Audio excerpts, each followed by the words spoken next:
E eu vou fazer alguns saltos, né? Alguns saltos na Bíblia também. Gênesis capítulo 1, verso 1. O que diz aí? 1, verso 1. O que diz, irmãos? Ninguém sabe? O que diz aí? No princípio criou Deus os céus e a terra. Aí começou. Uau! Tudo que Deus faz é perfeito. Quantos creem nisso? Quantos creem nisso? Tudo começou aí. Há uma pergunta que eu faço e eu sempre fiz e hoje veio uma resposta para mim. Olha que coisa interessante, por que Deus fez o mundo? A primeira coisa, antes de Deus fazer o mundo, Ele pensou em nós. Uau, como assim, pastor? Se nós lermos a palavra, nós vamos ver algumas coisas muito importantes. Deus primeiro não nos fez para depois pensar em nós, mas Deus primeiro pensou em nós. Ele falou assim: eu preciso fazer alguém, eu vou fazer alguém, a minha imagem e semelhança. Mas antes de fazer, eu vou preparar para eles um lugar. Eu vou preparar para eles o melhor. Diga para o irmão ao seu lado: tudo que Deus faz é o melhor. Diga assim: tudo que Deus faz é bom. Talvez você não se ache bom, talvez você não se ache uma pessoa boa, mas Deus te fez, e tudo que Deus faz é bom. Embora o diabo perturbe, embora o diabo deforme, mas tudo que Deus faz é bom.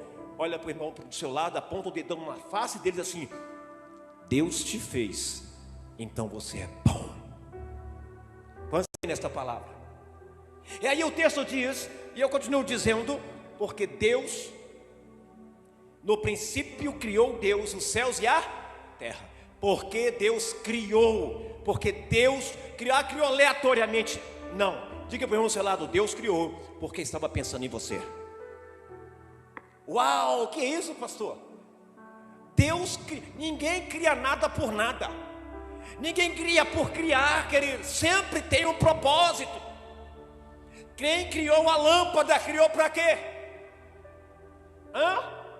Quem criou os carros, criou para quê? Ninguém cria nada por criar. Tudo que Deus cria tem um propósito. Então, quando Deus começa a criar a terra, Ele já havia um pensamento lá atrás dizendo: eu vou fazer o homem. Mas espera aí, eu vou fazer, mas eu preciso colocar ele em um lugar bom, em um lugar perfeito, melhor para nós. Nós fomos privilegiados porque Deus nos colocou no Brasil, irmãos. Você já pensou, nós agora com uma neve a 50 graus abaixo de zero? Você já viu o que está acontecendo nos Estados Unidos?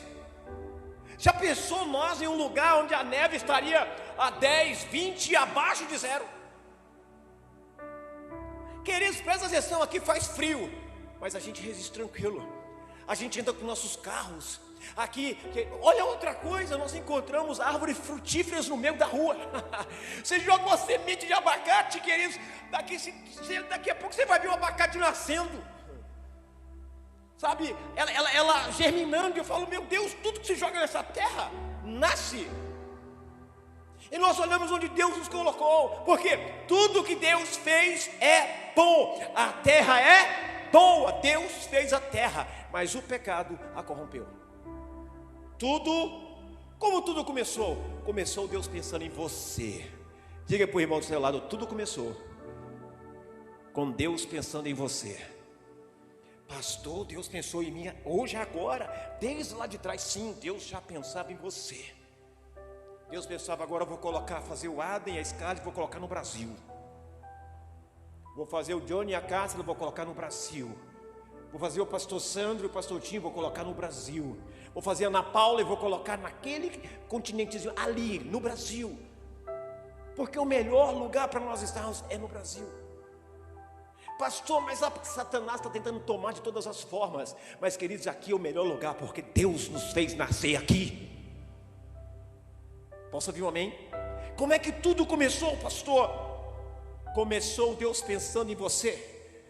Começou Deus pensando em você, e quando Deus pensou em você, Ele disse: peraí, antes de fazê-lo, eu vou preparar o melhor lugar para ele estar. No entanto, é que quando a palavra diz que a terra estava feita, Deus planta um jardim, um lugar muito especial, e coloca o homem. Por quê? Porque Deus tem sempre o melhor para mim e para você. E aí nós seguimos em frente, pega lá no verso 26 e 27 do capítulo 1, o que está dizendo, gente? Vamos lá.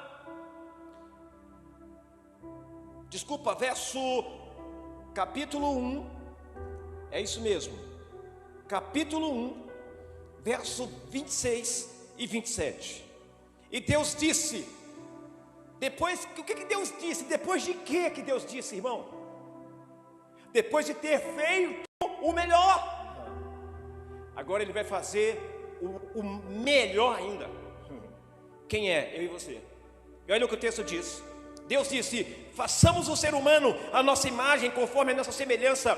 Tenha ele domínio sobre os peixes do mar, sobre as aves dos céus, sobre os animais domésticos, sobre toda a terra e sobre todos os animais que estejam pela terra. Assim Deus criou o ser humano, a sua imagem, a imagem de Deus o criou, homem e mulher os criou. Deixa eu te falar uma coisa, é a mesma coisa no tempo de hoje. Deus não vai te dar nada se você não estiver preparado, porque Deus primeiro preparou o terreno para colocar você nessa terra. Esses dias eu estava vendo um vídeo nas redes sociais, e era muito interessante, e ele fez, e o rapaz, não sei, mas um vídeo muito lindo. Ele fez o momento da ejaculação, em que os espermas entravam e ia para o óvulo, aquele negócio todo, e ele viu lá, e ele começou a falar o quanto Deus era perfeito, e nessa perfeição mostrava o óvulo, e apenas um espermatozoide entrando, e eu falei: uau, olha que eu já falei sobre isso na igreja, de milhares e milhares e milhões, quem sabe, não sei, um apenas alcança, e esse um é eu e você. Esse um é você, esse um sou eu, queridos. Como Deus escolhe apenas vencedores para entrar nessa terra, para viver nessa terra. Deus não escolhe pessoas derrotadas. Você começa de um sonho de Deus para essa terra. Deus sempre colocará o melhor nessa terra. Você é o melhor. Deus te fez para ser uma resposta nesse tempo. Onde tudo começou Deus fazendo. No princípio criou Deus os céus e a terra, para mim e para você. Aqui existe uma relação de amor, aqui existe uma relação de amor, de paixão, de unidade. Deus amou. A prova é João 3,16 diz: porque Deus amou. Em 1 Coríntios 13, se eu não me engano, diz assim, no último versículo diz: olha, porém permanece a fé, a esperança e o amor, mas o maior deles qual é, gente? O amor. O amor está sempre em primeiro lugar. Algo que eu quero dizer para você: Deus é amor. Deus é amor. E aí nós vemos, queridos, o que o homem faz quando Deus dá a ele o livre-arbítrio. Nós vemos tanto amor de Deus, a Deus amando, amor, e dizemos Deus é amor, mas ali no Éden, quando Deus faz o homem, a sua imagem e semelhança, o homem peca, e nós conhecemos a história, e o homem sai. Eu não sei quantas pessoas já perderam a sua esposa, Deus levou, não sei. Eu não sei quantas pessoas já perderam um ente querido que amava tanto. Eu digo para você, quem já perdeu um ente querido que ama tanto, que amava tanto, dói até hoje, sim ou não? Você sofre até hoje. Agora Deus havia perdido o homem para o pecado. Algo que Deus deu ao homem. Deus deu o domínio, Deus deu ao homem uma coroa para que ele pudesse reinar na terra, que ele fosse o dono, dominasse tudo. Deus entregou na mão dele, e esse homem entrega para quem? Entrega para a sua vontade. E essa sua vontade não era perfeita. Essa sua vontade levou o homem a ser expulso do melhor lugar que ele estava, do que era de bom que Deus havia feito. e tudo mais. E agora, queridos, como é que pode? Quem ama não consegue. Olha o que eu vou dizer para você: quem ama não consegue esquecer. Quem ama vive se martirizando. Quem ama vive sentindo falta. Sim ou não, irmãos? Quem ama vive sentindo falta. Essa semana eu mandei uma mensagenzinha para a esposa do pastor Warley que faleceu, amigo, irmão. Eu fiquei em silêncio por muito tempo, porque eu não sabia, a minha cabeça não estava boa. E todas as vezes que eu via o vídeo dele eu chorava. Eu dizia: Deus, que falta que esse meu irmão faz, que falta que esse meu amigo faz. E esses dias nasceu a esposa dele, nasceu a filha dele, nasceu a esposa, irmãos, misericórdia. Nasceu a filha dele, chamada Hadassah. Gente, que menina linda, que coisa linda. E mesmo assim eu fiquei ainda alguns dias em silêncio. E ontem eu mandei uma mensagem especial para ela, para a esposa do pastor Warley. E eu disse: querida, parabéns, que filha linda. Eu pedi perdão para ela por estar distante há algum tempo, porque tudo que me lembrava, ele me machucava. E Deus me fez vencer isso. Eu mandei essa mensagem e ela mandou de volta. Eu disse: em breve estarei aí, quero ver a minha sobrinha. Sabe, queridos, e aquilo foi, Deus foi tratando. E no final do ano eu recebi mais uma cura da parte de Deus. E já estou morrendo de vontade de ir lá ver a Hadassah. Por que você está dizendo isso, pastor? Porque quem ama sente falta. Porque quem ama, queridos, quando perde, sente falta. E não é coisa boa. Deus perdeu o homem. Você está entendendo? E não havia forma, e não havia simplesmente ele chegar com autoridade e dizer assim: Satanás, estou te tomando de volta o que você pegou. Não, porque Deus havia entregue para o homem, e o homem entregou para Satanás. Deus não podia tomar do homem tomar de Satanás aquilo que o homem havia dado para ele. Você está entendendo o que eu estou dizendo? Seria contra os princípios de Deus. Deus iria contra ele mesmo se ele fizesse isso. Mas o homem deu a Satanás, entregou para Satanás. Que eu digo, o homem é homem, mulher. E o que aconteceu com isso? Isso causou uma separação entre Deus e o homem, entre Deus e nós. Uau, pastor, e agora? Eu vou usar um termo que os jovens usam, não sei nem se usa ainda. O homem estava ferrado. Porque agora ele passaria a sofrer nas mãos de Satanás. Ele não teria escolha nenhuma mais. Ele estaria sentenciado à morte. E eu costumo dizer, queridos, aqui, isso é uma visão minha. O homem que estava no Éden, para mim, ele nasceu, ele foi gerado com a possibilidade de ser eterno. Por que será que Deus não falou para você: a partir de hoje vai ser eterno? Deus sabe todas as coisas. Mas enquanto o homem estivesse no jardim, não houvesse pecado, eu tenho certeza que até hoje ele estaria vivo e ainda seria jovem. Por quê? Porque não existia morte. Quantos estão me entendendo? E chegaria em nós, e nós estaríamos andando com Deus nessa terra. Vocês estão entendendo? Mas o homem pecou. A feitura, o que Deus fez com muito amor, o que Deus fez com, Deus, Jesus, Espírito Santo estava lá, e eles fizeram com muito amor o homem. Mas o homem, com a sua própria decisão, ele decidiu se separar. O homem foi enganado e a serpente tomou aquilo que era do homem. Até o próprio Jesus reconhece que Satanás era o príncipe desse mundo. Por quê? Porque ele não tomou a força, ele tomou, queridos, ele recebeu aquilo que o homem deu, que Deus havia dado para o homem. E agora Deus, aí vou parafrasear, por favor. Eu acredito que quando isso aconteceu, Deus se entristeceu. Já pensou? Deus descia todos os finais de tarde para estar com o homem, para andar com o homem, para passear com o homem, passeava. E eu imagino Deus falando com ele assim: Adão, aquele bicho ali com aquele pescoção grande, que nome você deu para ele? Me conta. E Adão falou: Jesus, oh Deus, eu coloquei o nome dele de girafa. Uau, muito bem, meu filho, ficou muito bom o nome. Eu acho que quando Deus desceu no outro dia e via: ô Adão, Eva, então qual foi o nome daquele bicho que você colocou? Ah, Senhor, aquele nome eu coloquei leão. Uau, muito bem, meu filho, olha que coisa linda, leão. Por quê? Porque Deus deu domínio para o homem, mas o homem perdeu. O que é isso, pastor?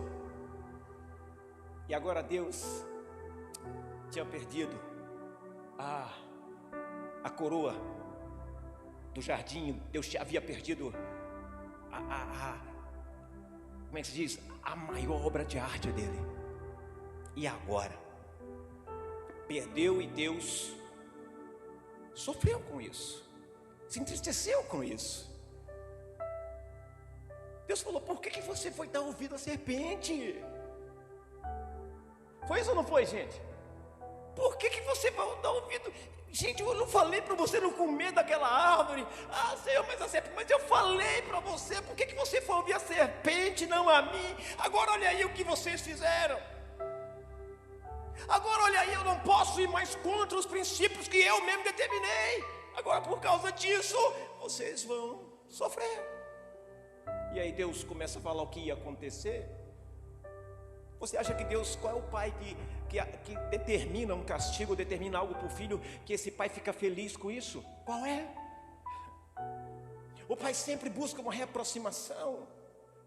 E sabe o que é tremendo, queridos? Mas Deus ali no Éden faz uma promessa para o homem. E aqui é que eu começo a dizer para você. Aqui é onde eu vejo Deus, que Deus não se conformou em perder o homem. Deus não se conformou. Deus poderia ter cruzado os braços, está tudo bem, acabou, mas não. Mas Deus não se conformou em perder o homem. Agora olha para o irmão do seu lado e diz assim: Deus nunca se conformará em perder você. E o que Deus faz? Deus dá um sinal quando Ele mata um cordeiro para vestir o homem e a mulher. Ele dá um sinal assim: olha, a serpente, você vai ferir o calcanhar do homem, Jesus, mas ele te ferirá a cabeça. E ele começa a apontar, ele começa estrategicamente a falar de um plano. Deus começa a falar, a dar a entender que ele não ficaria de braços cruzados. Deus não ficaria de braços cruzados. Sabe por que você hoje é o que é? Porque Deus não ficou de braços cruzados. Sabe por que você é um salvo em Cristo Jesus? Porque Deus não ficou de braços cruzados. Então Deus começa a falar, a indicar que haveria o troco. E olha que coisa tremenda. E o homem sai do Éden. E aí nós conhecemos a história. Onde há o pecado, há a depravação.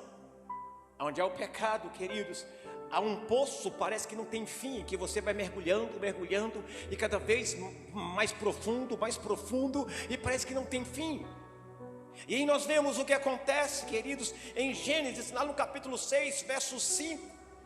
Onde é que nós vamos? Vamos passear na Bíblia, queridos.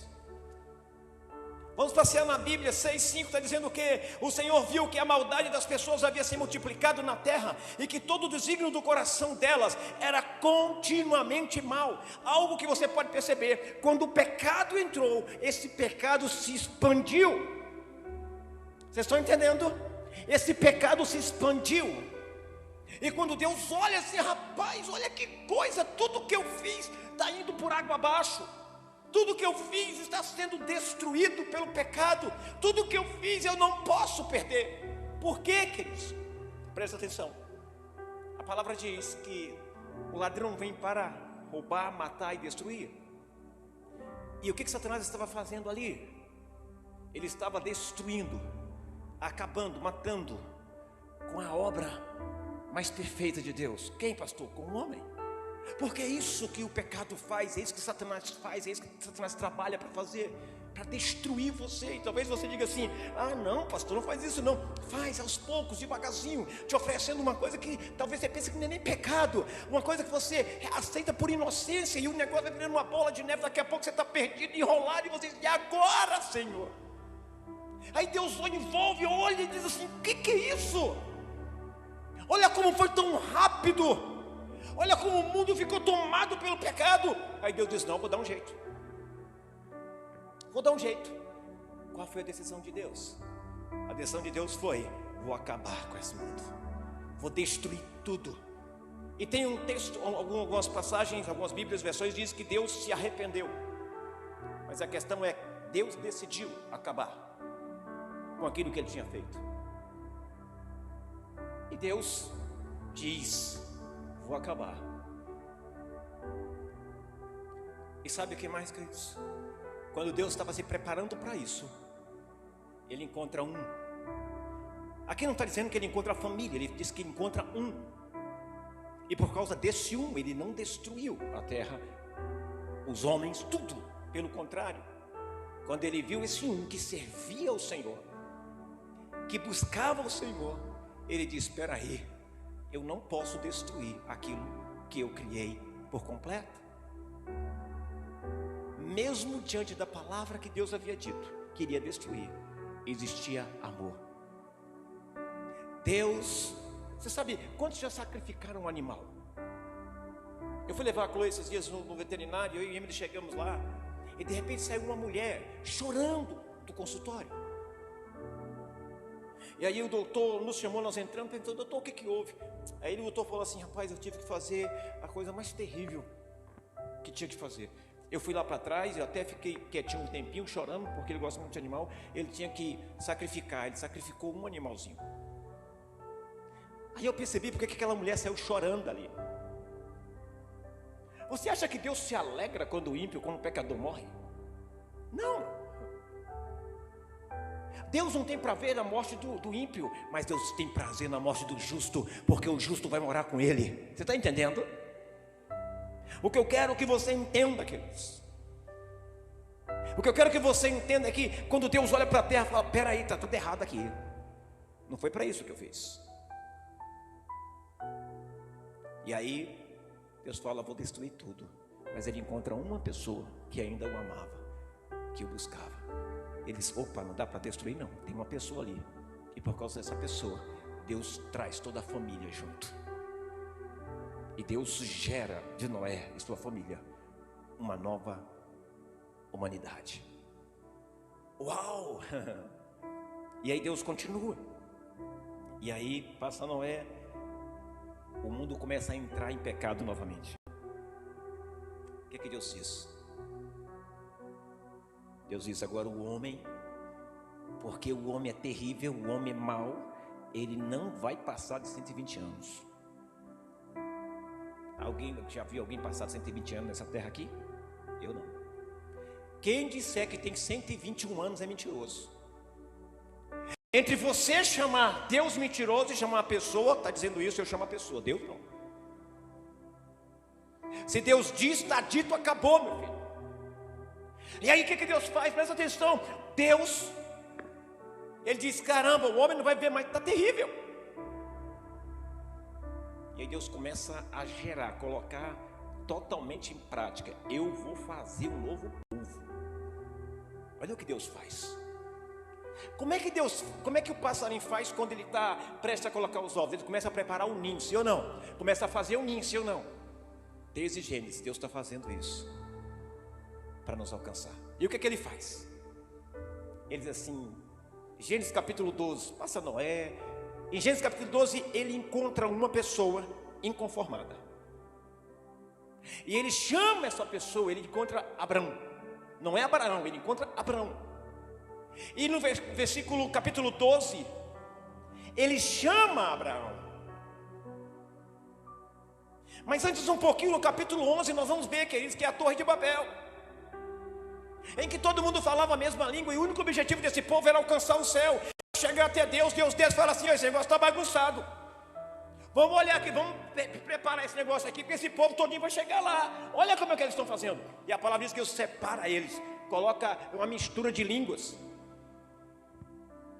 Não é você fazendo uma torre que você vai alcançar a graça de Deus, não, queridos. A graça de Deus, queridos, ela é um favor imerecido. E aí chegamos em Gênesis 12, quando Deus chama Abrão. E o que Deus chama Abrão? Por quê? O que Deus encontrou em Abrão? Eu digo para você, uma pessoa inconformada. Eu acho que e o pai de Abraão era fazedor de ídolo. Eu acredito que Abraão dizia assim: poxa, só é isso?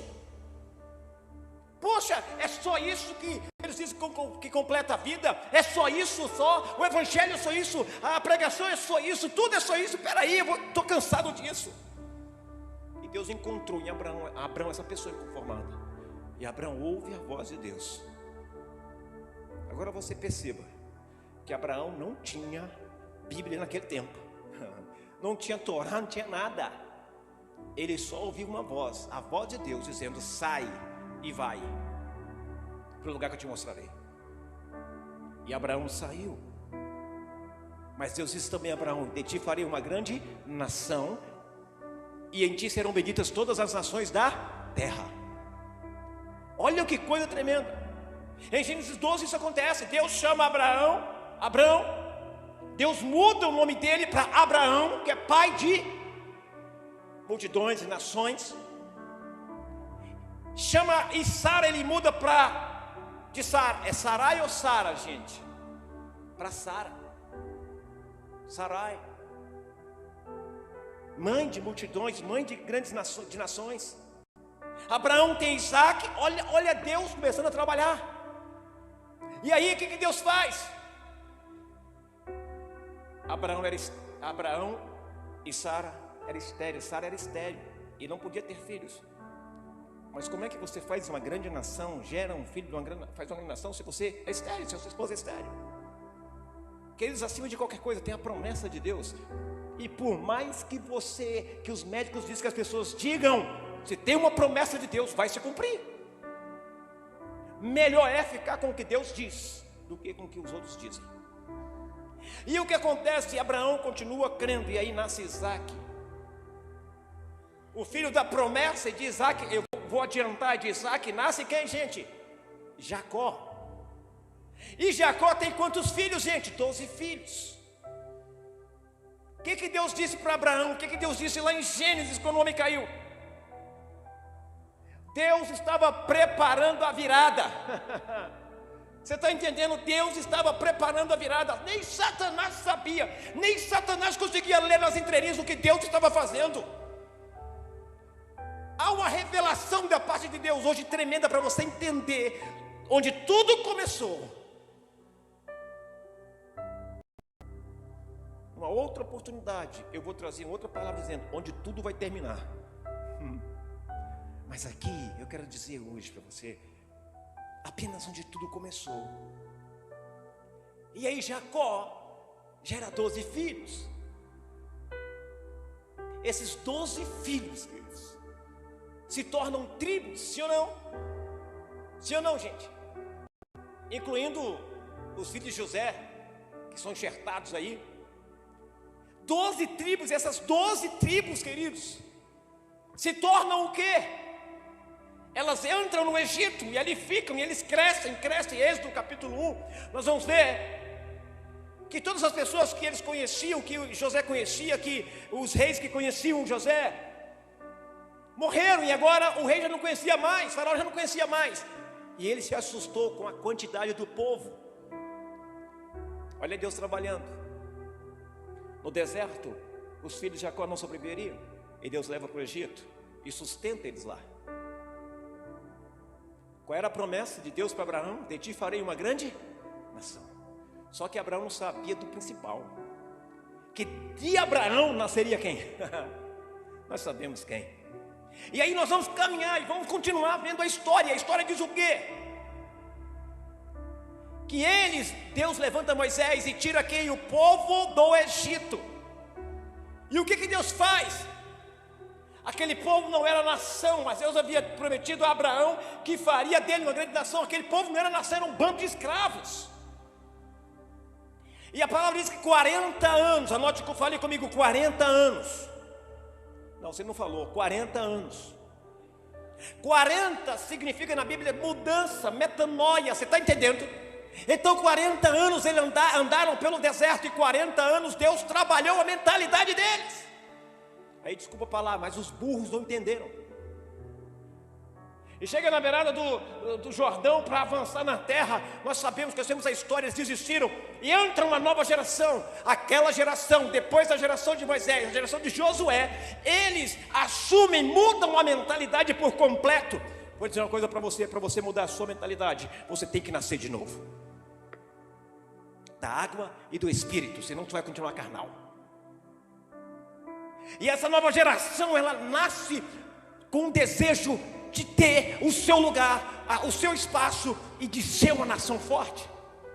E a palavra diz que Deus levanta quem? Josué. E Josué assume. E as guerras, e Josué vai conquistando, o povo vai conquistando, aquela geração vai conquistando. Por quê? Porque Deus havia dado uma promessa. Que nada disso é por acaso. Deus está preparando o troco para Satanás. Você está entendendo? Demorou muito, pastor? Não, tudo é no tempo de Deus. E aí a nação de Israel se estabelece. O plano de Deus estava acontecendo. Passou José, inicia-se a era dos juízes, onde Deus governava a nação de Israel pelos juízes, sim ou não? Deus estava trabalhando, Deus estava preparando. Acho que Satanás ficava assim, mas o que Deus está fazendo, gente? Que história, eu não estou conseguindo entender nada. Diga para o seu lado, Deus é estratégico. Diga assim, Deus é esperto. Deus estava preparando o troco para Satanás. Diga, Deus estava preparando o troco para Satanás.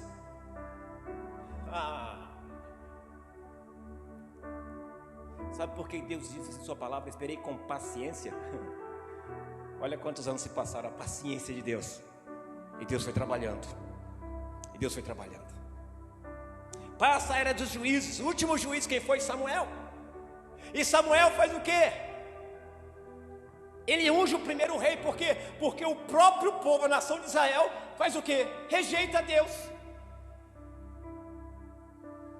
E aí levanta-se o rei Saul. Nós conhecemos, Saul começou a fazer besteira.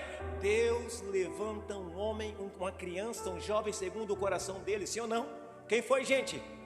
E se você olhar lá em Mateus, você vai ver que Davi é da descendência de Jesus. Deus levanta Davi. Davi se levanta. Davi é um guerreiro. Davi é um conquistador. Deus começa a executar o seu plano, fazendo o quê? Arrebentando com os inimigos, arrebentando com os idólatras, conquistando novas terras, impondo. E Satanás não entende nada. Ele começa, mas o que Deus está fazendo? Tudo aí é meu, mas o que Deus está fazendo? Deixa eu te dizer uma coisa. Talvez você não veja, mas Deus está trabalhando na tua vida, na tua casa, na tua família. E aí,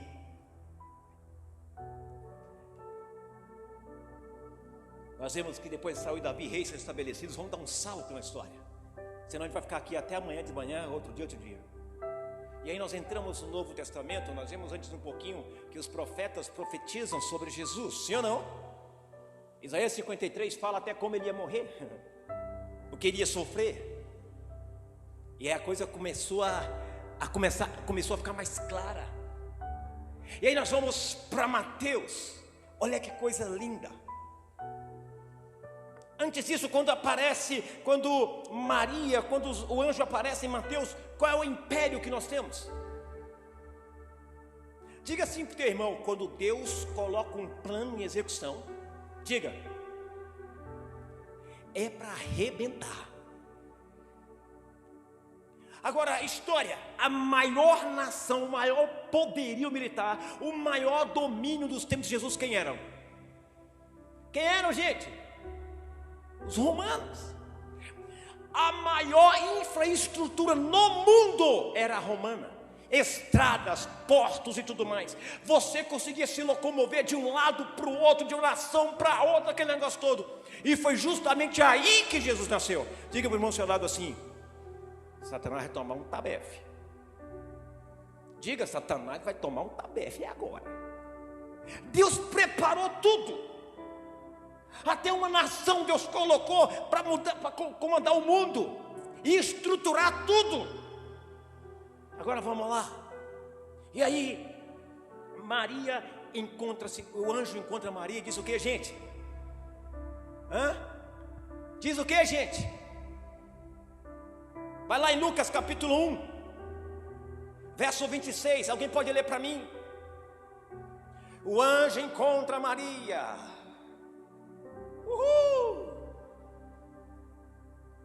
Pastor, por que demorou tanto para Deus fazer isso? Diga para o irmão ao seu lado: Deus é paciente. Você precisa aprender a ter paciência.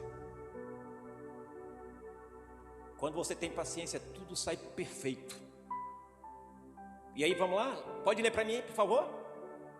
Pode ler. Quem puder ler, por favor. Conseguiram colocar lá atrás? Rapaz, eu estou gostando. Você não vai sair mais daí não.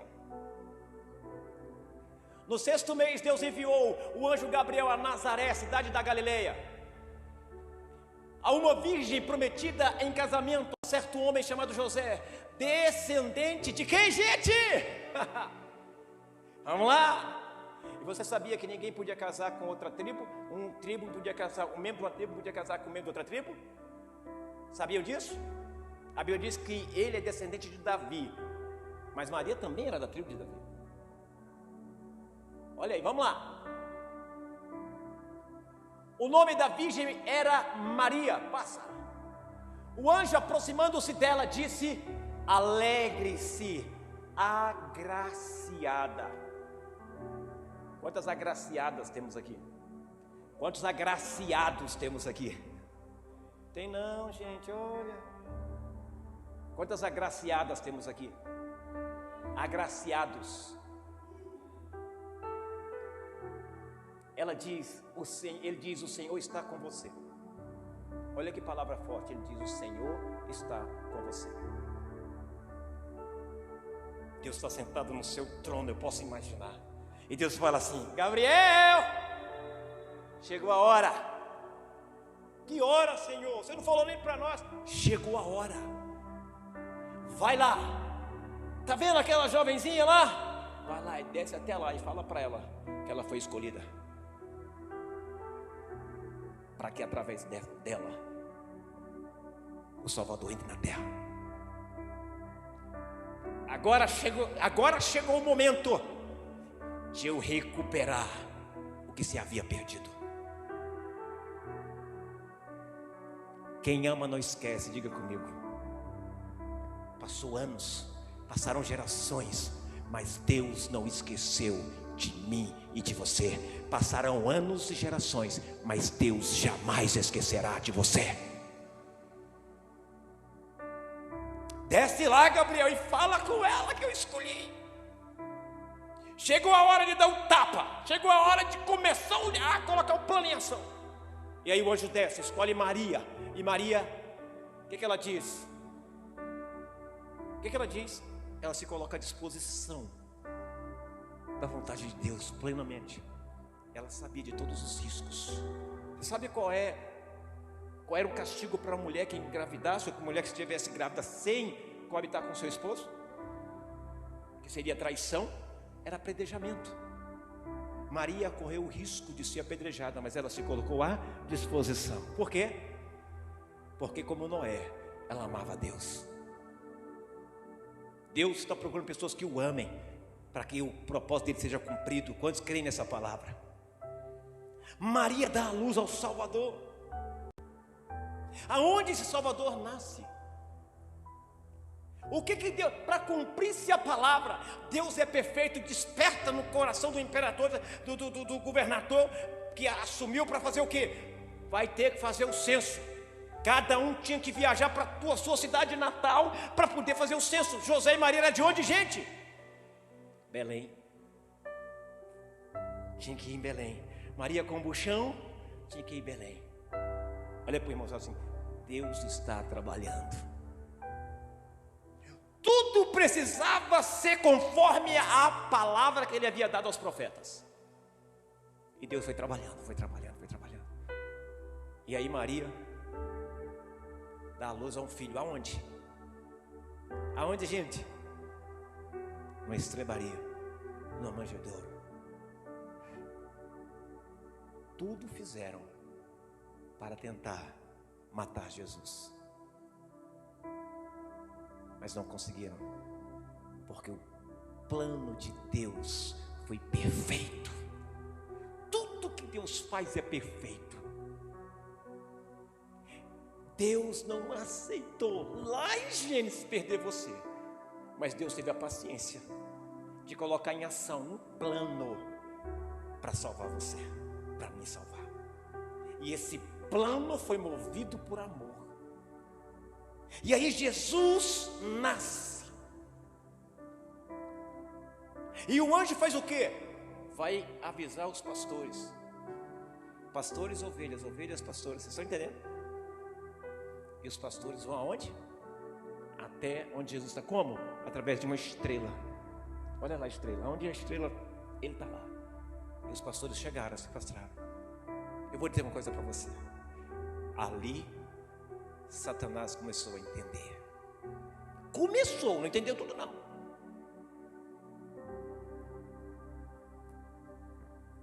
O amor de Deus, colocado em prática por mim e por você, demorou anos. Mas o que eu acho mais lindo é que Deus não abriu mão de nós. Nós, pecadores, Deus não abre mão de nós. Como diz no livro Discipulado, Deus tem uma cadeira para você e Ele não abriu mão de você. E Jesus chega a essa terra. Jesus chega a essa terra. Queridos, o maior amor que pode existir é o amor de Deus por mim e por você.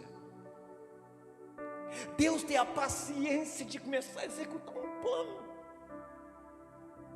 de fazer um menino nascer, o próprio Deus nascer.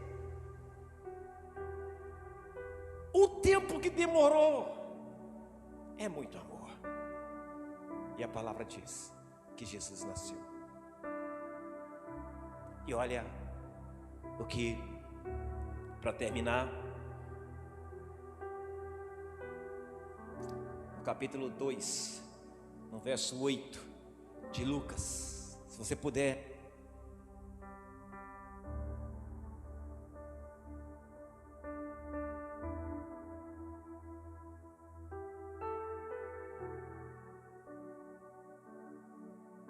Verso 2, eita, verso 2 assim: havia pastores que estavam nos campos próximos e durante a noite tomavam conta dos seus rebanhos. Continue. E aconteceu que um anjo do Senhor apareceu-lhes e a glória do Senhor resplandeceu ao redor deles e ficaram aterrorizados. Mas o anjo lhes disse: não tenham medo. Diga comigo: não tenham medo. Estou trazendo boas novas de grande alegria para vocês, que são para todo o povo. Hoje, na cidade de Davi, nasceu o Salvador, que é Cristo o Senhor. Se nós estamos aqui hoje, é por amor, é porque Deus não abriu mão de nós.